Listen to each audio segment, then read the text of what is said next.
ہم دیکھتے ہیں روز قرآن کی برکتیں، قرآن کے معجزے، آپ کو اندازہ نہیں ہے۔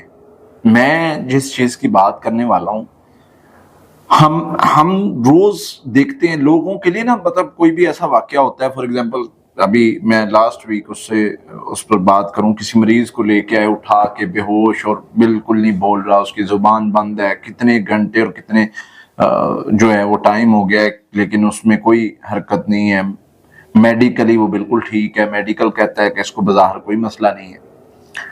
تھوڑی دیر پڑھائی کی، اللہ کی رحمت سے وہ اٹھ کے اپنے پاؤں پر، قدموں پر چل کے گیا، اور اس طرح کے بہت سارے واقعات۔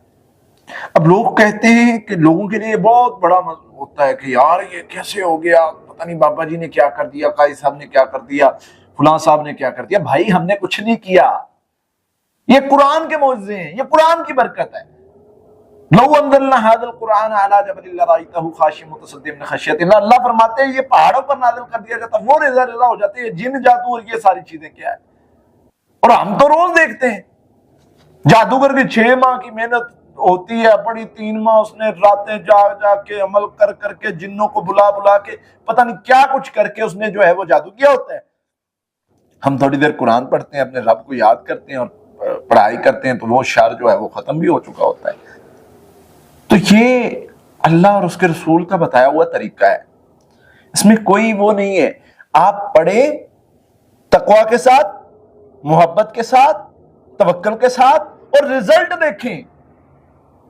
یہ قرآن پڑھنے سے بڑے بڑے جادوگروں کے جو ہے وہ عقل ٹکانے آ جاتی ہے، وہ جادوگر بھاگ جاتے ہیں۔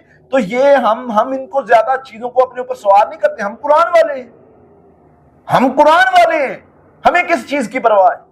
تو ہم نے کیوں اپنے اوپر ان چیزوں کو سوار کر لیا؟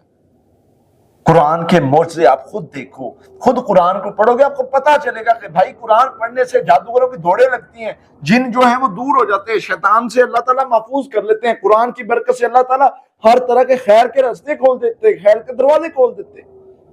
آپ پڑھو تو صحیح، اور شرط صرف یہی ہے وَمَن يَتَوَكَّلْ عَلَى اللَّهِ فَهُوَ حَسْبُهُ، توکل کرو گے تو تمہیں یہ چیزیں فائدہ دیں گی۔ پہلے پیج پہ سمجھا دیا تھا، لا ریب فی، اس میں شک کی گنجائش نہیں ہے۔ شک کرو گے تمہیں فائدہ نہیں ہونا۔ اگر مگر والوں کو تو ہم دیتے ہی نہیں ہیں، یہ اللہ فرما رہے ہیں، یعنی جو شک شبے والے ہیں، شک شبہ نہیں، تمہیں یقین ہونا چاہیے، اور یقین جس نے توکل کیا اس کے لیے ہم کافی ہو جاتے ہیں۔ تو اس طریقے سے اپنے رب کو پکارو، اپنے رب پر توکل رکھو، انشاءاللہ یہ قرآن آپ کو فائدہ بھی دے گا، آپ کے لیے خیر کا باعث بھی بنے گا، اور آپ کو شر سے بھی بچائے گا۔ اللہ سے دعا اللہ تعالی ہمیں سمجھنے کے عمل کرنے کی توفیق عطا فرمائے۔